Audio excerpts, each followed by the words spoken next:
মাছে ভাতে বাঙালির মাছ ভাত খাওয়ার জন্য কি আলাদা করে কোনো উপলক্ষের প্রয়োজন হয়? আমার তো মনে হয় না। তবে এই যে স্পেশাল রেসিপিটা দই রুই, এটা যদি আপনি কোনোদিনও দুপুরবেলা বা রাত্রিবেলায় ভাতের পাতে সার্ভ করেন, তাহলে কিন্তু সেই দিনটাই হয়ে উঠবে সকলের কাছে একটা বিশেষ দিন, শুধুমাত্র আপনার রান্নার জন্য। এই রেসিপিটা এরকমই দুর্দান্ত স্বাদের খেতে। তো নমস্কার বন্ধুরা, আমার চ্যানেল দ্য বং বেগুনিতে আপনাদের সকলকে স্বাগত জানাই।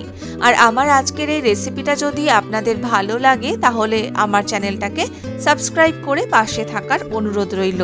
তো চলুন ফটাফট শেয়ার করি রেসিপিটা। মাছগুলোকে আমি প্রথমে ভালো করে আগে ধুয়ে নিয়ে তার মধ্যে নুন দিয়ে মেখে একটু ম্যারিনেট করে রেখেছিলাম। কড়াইয়ের মধ্যে সর্ষের তেল খুব ভালো করে গরম করব, যতক্ষণ না তেল থেকে ধোঁয়া ছাড়ে, তারপরে মাছগুলোকে ভাজার জন্য দিচ্ছি। ওদিকে কাজু বাদাম আর টক দই রেখেছি একসঙ্গে, সেটাকেও কিন্তু আমি পেস্ট করে নেব। মাছের একটা সাইড ভাজা হয়ে গেলে সেটাকে আস্তে করে উল্টে দিয়ে অপর পাশটাও কিন্তু ভেজে নিতে হবে। এই রান্নায় আমি কিন্তু কোনো রকম হলুদ গুঁড়ো ব্যবহার করছি না, যেহেতু এটা দই রুই, তাই জন্য এর গ্রেভিটা কিন্তু একটু সাদা ধরনের হবে, মানে যেটাকে বলে হোয়াইট গ্রেভি। তো এই জন্য আমি কোনো হলুদ এখনো অবধি কিন্তু দিইনি। মাছটা দুটো সাইড ভালো করে ভাজা হয়ে গেলে তারপর একটা একটা করে তুলে নিচ্ছি। তবে খুব একটা কড়া করে কিন্তু ভাজবো না, মোটামুটি দু সাইড যেন ভালো মতো ভাজা হয় সেটা একটু খেয়াল রাখতে হবে। তারপর ওই মাছ ভাজার তেলের মধ্যে দিয়ে দেব ফোড়ন। ফোড়নের জন্য আমি নিয়ে নিয়েছি দারচিনি, শুকনো লঙ্কা, গোটা জিরে, লবঙ্গ, তেজপাতা আর এলাচ। এরপরে তেলটার মধ্যে সমস্ত ফোড়ন আমি দিয়ে একটু নাড়াচাড়া করে দেব। যখন ফোড়নের একটা খুব সুন্দর গন্ধ বেরোতে শুরু করবে, 3টে মাঝারি মাপের পেঁয়াজকে আমি বেটে রেখেছিলাম, সেই পেঁয়াজ বাটাটা এর মধ্যে দিয়ে ভালো করে কষিয়ে নেব। পেঁয়াজের কাঁচা গন্ধ চলে গেলে তারপরে এর মধ্যে অ্যাড করছি পরিমাণ মতো নুন, ধনের গুঁড়ো আর জিরের গুঁড়ো। সমস্ত মশলাগুলোকে কিন্তু খুব ভালো করে আগে কষিয়ে নেব।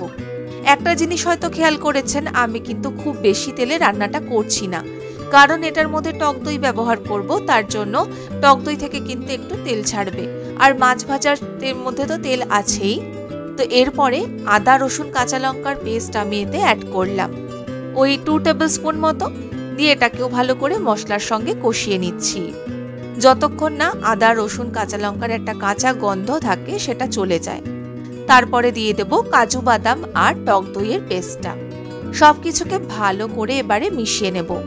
আর অবশ্যই এই সময় কিন্তু গ্যাসের ফ্লেমটা একটু লো করে দেবেন, তা না হলে যেহেতু এটার মধ্যে দই আছে, দইটা কেটে যাওয়ার সম্ভাবনা থাকে, দইটা কেটে গিয়ে একটু ছানা ছানা হয়ে যেতে পারে। সমস্ত মশলাটা একসঙ্গে ভালো করে কষিয়ে নিয়ে আস্তে আস্তে দেখবেন এটা কিন্তু এরকম প্যান থেকে ছেড়ে আসছে, বুঝবেন মশলা কষানো একদম কমপ্লিট। দিয়ে দেবো পরিমাণ মতো গরম জল, ঠিক যতটা গ্রেভি আমাদের প্রয়োজন সেই অনুযায়ী কিন্তু জলটা এতে দিতে হবে। দিয়ে ভালো করে মিশিয়ে দিলাম। এরপর ভেজে রাখা মাছগুলো একটা একটা করে গ্রেভির মধ্যে ছেড়ে দেব। মাছটা দেওয়ার পর এগুলোকে একটু হালকা হাতে উল্টে পাল্টে দিচ্ছি, যাতে সব দিক থেকে মশলাটা মাছের মধ্যে ঢুকে যায় আর খুব সুন্দরভাবে মাছগুলো সেদ্ধ হয়ে যায়। মোটামুটি 3 থেকে 4 মিনিট মতো এটাকে একটু ফুটতে দেব। এরকম যখন ফুটতে শুরু করবে, তখন একটা ঢাকনা চাপা দিয়ে এটাকে 5 মিনিট কুক হতে দেব। লো টু মিডিয়াম আঁচে রেখে এটাকে 5 মিনিট মতো আমি কুক করে নিচ্ছি। তারপর 5 মিনিট বাদে ঢাকনা খুলে এর মধ্যে স্বাদটা ব্যালেন্স করার জন্য দিয়ে দেব কিছুটা পরিমাণ চিনি। হ্যাঁ, এটার মধ্যে যেহেতু আমরা টক দই ব্যবহার করেছি, কাঁচা লঙ্কা ব্যবহার করেছি, তাই ঝাল আর টকের সঙ্গে স্বাদটা ব্যালেন্স করার জন্য সামান্য একটু চিনি দিলাম। খুব একটা মিষ্টি হবে না এতে, শুধু স্বাদটা বেশ ভালো হয়।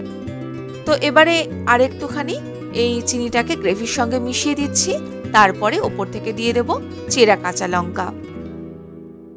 মোটামুটি 2-3 মিনিট মতো রেখে গ্যাসটা অফ করে দিলেই রেডি হয়ে যাবে দুর্দান্ত স্বাদের এই দই রুই। বাড়িতে একদিন এটা অবশ্যই বানাবেন আর আমাকে কমেন্ট করতে ভুলবেন না যে রেসিপিটা আপনাদের কেমন লাগলো। ভালো লাগলে আমার চ্যানেলটাকে সাবস্ক্রাইব করে পাশে থাকার অনুরোধ রইল। ধন্যবাদ।